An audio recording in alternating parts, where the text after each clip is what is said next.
The photograph shows the main square in Bertinoro, and in front we can see a column which is called the hospitality column or the ring column. Now Bertinoro prides itself on its hospitality, and this column is the symbol of the town. Now I travel a great deal, and everybody thinks how hospitable and friendly they are, but in Bertinoro I really felt it. Now this column was built in the year 1300 by the nobles of the town, so that they wouldn't argue about who would host the people who came into town. What would happen? Somebody would come into town, they'd tie their horse to one of the rings, and that ring corresponded to a family, and that is the family that they would stay with during their visit to the town.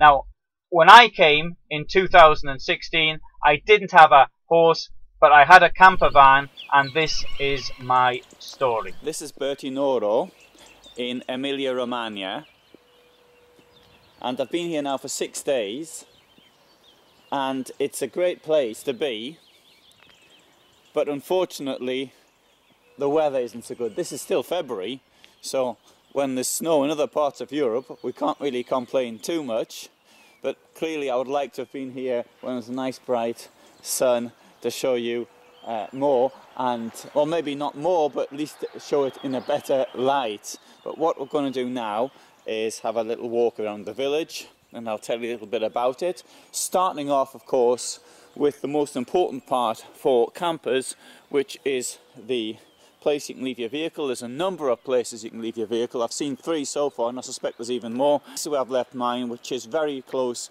to the historic centre. And okay, there's no facilities here, there's no water or dump, but if you do need water and a dump, there's one site which is 4 kilometres from here, which you can see in another film I've done, at a place called Appenine. And on a clear day you can see the sea. In fact, you can see the sea quite clearly on a clear day. Unfortunately today isn't one of those days, and what I'm now going to do is I'm going to walk up these steps here and go into the centre of the village.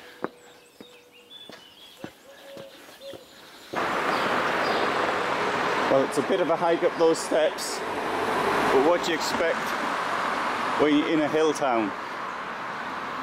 As are many places in Italy, Emilia Romagna is a plain for the most part, but this is the part where it touches the Apennine mountains. It's the foothills of the Apennines, and so there's a few hills.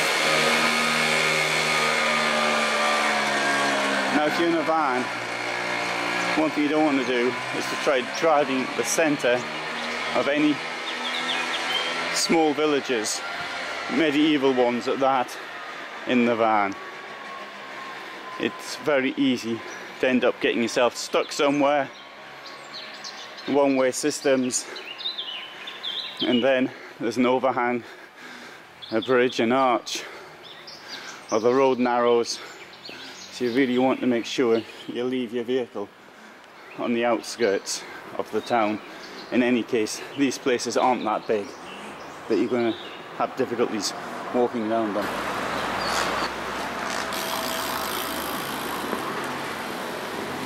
This place is noted for cycling. People come here, they go into one of the nice hotels around here and do 80-100 kilometres on the bikes, and they're sitting in the spa for the rest of the evening. Given how difficult it is to cycle in these areas, I absolutely have full respect for them.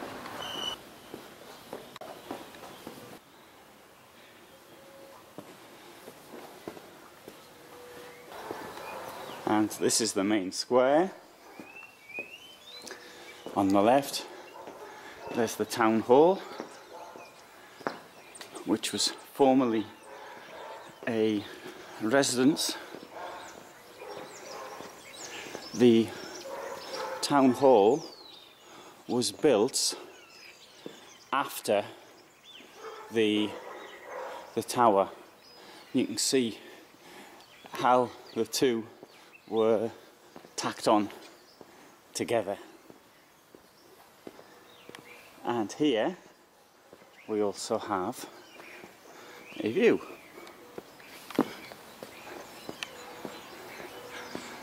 that is to say, we have a view when there's no fog and mist. But from here you can see the sea quite clearly. And I'll start off here with the thing for the campers. There you've got another place to park. I parked there the first night, you see a couple of people there. And then I moved to the other place because I didn't like the view. There wasn't really a view. To where I am now, where there is a view.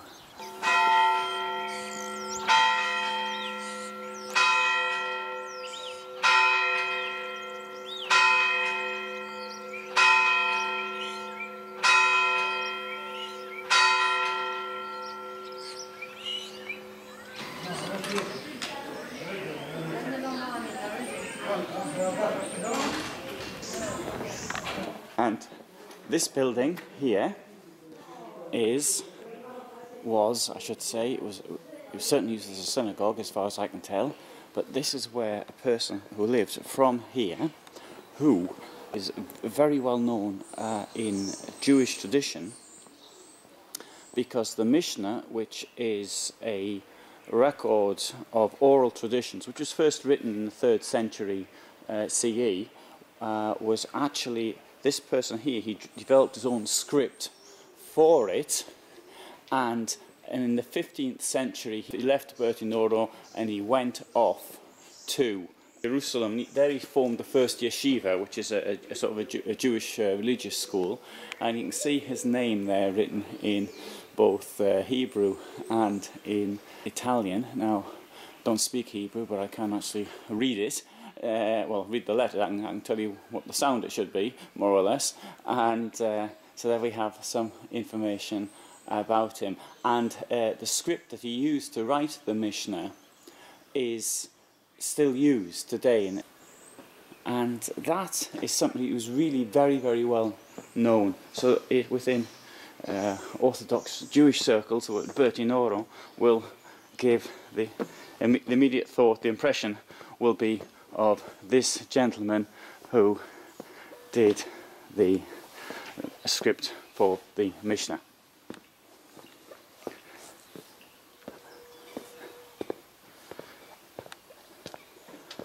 And there, I'll turn around there. And what's important about this is that at the top of the town there's the rock, and then there's the palace which is on top, and that has a museum of 3 religions.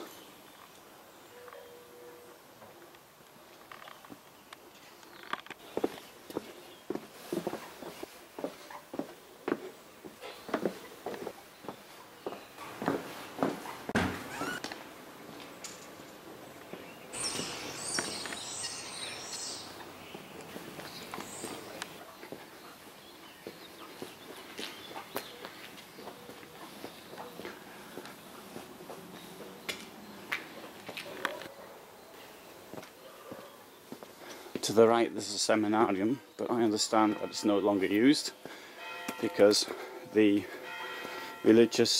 church boundaries were changed. In this historic building there is a restaurant. We're going to have a look at that now. And what this was originally was a workers' cooperative of mutual assistance. So that would be something where people who worked in agriculture, who suddenly found themselves unemployed or with financial difficulties of some way or another, the others would all come together to help them out, which is something which predates the state system. Anyway, let's have a look at the restaurant now.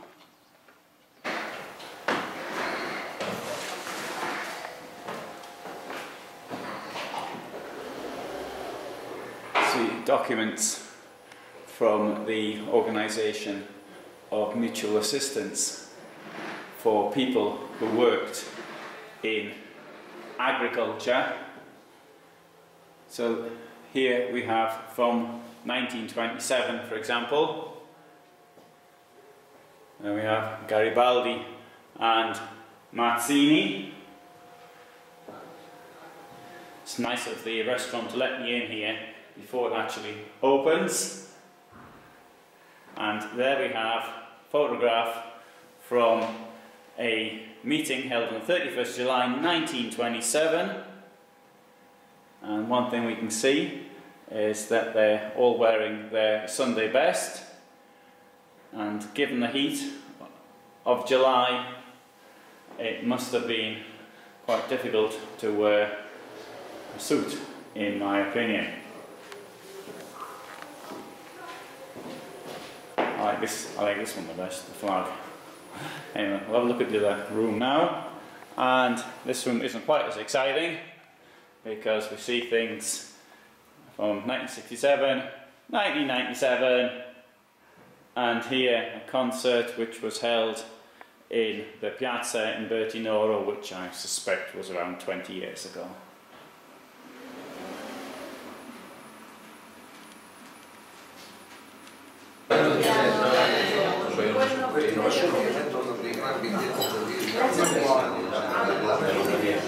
So this is a typical, shall we say, place for Emilia Romagna, and we're in here now, so we've already been served the water and the wine, as well as, and what have we got here? Polenta, Polenta. with beans and tomato sauce and parmesan. Okay, and how can we explain what polenta is? Polenta is corn flour. Corn flour, yes. This is cooked with water, Yes. then oil, Yes. and salt. That is all. You don't have to boil all together and then come from. It comes out like this. Yeah. Do you want?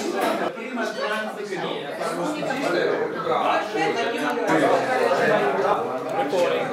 So we have polenta with beans.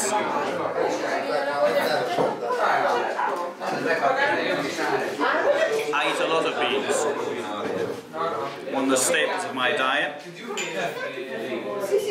This is somewhat similar, I think, to semolina, or that cornbread that you can get in the United States.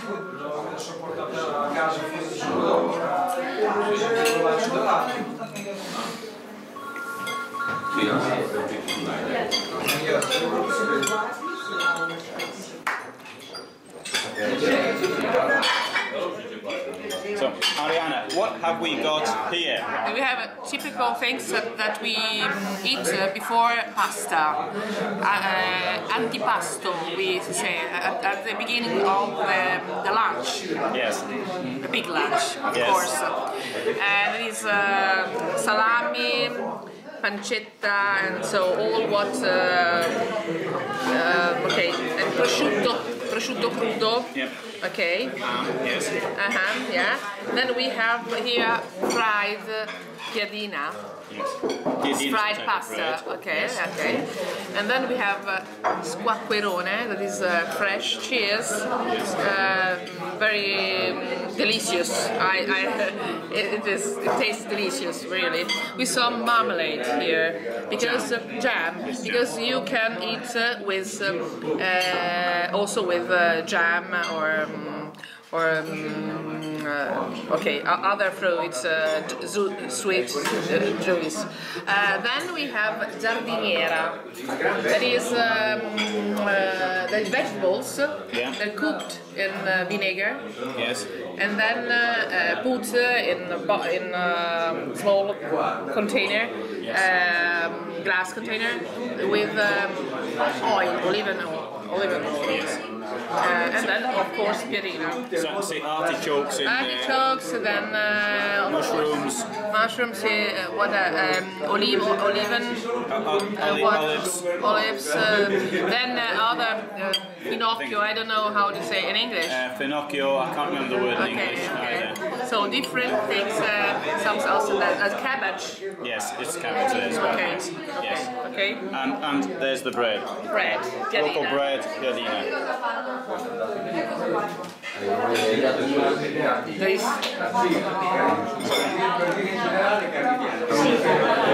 The next course has arrived, and with every course there's piadina, the bread. Here we have chard, and what else have we got in the chard? Perhaps spinach. Yes. And wild herbs. Yes. Okay. And so here we have Gnocchi finocchio, which with is cabbage. cabbage. And alice. Alice is acciughe, is a salad fish that we conserve with salt. Okay, okay. So You don't see it, but because it it's is just tiny bits of fish. It was molded with all. A bit like anchovy or something like that. Okay, anchovy. Okay, something like that. And this is tagliata, is cow meat. Yes. It's cooked on the grill, so it's middle. Yes. Not too much blood. Medium. Yes. Medium, and with of course salt. Salt. It comes from cherry, sweet salt. Yes. And rosmarino, I don't know. Rosemary. Okay. Yes. Yeah. Rosemary. Rosemary. Yes. Yeah. Okay. Excellent.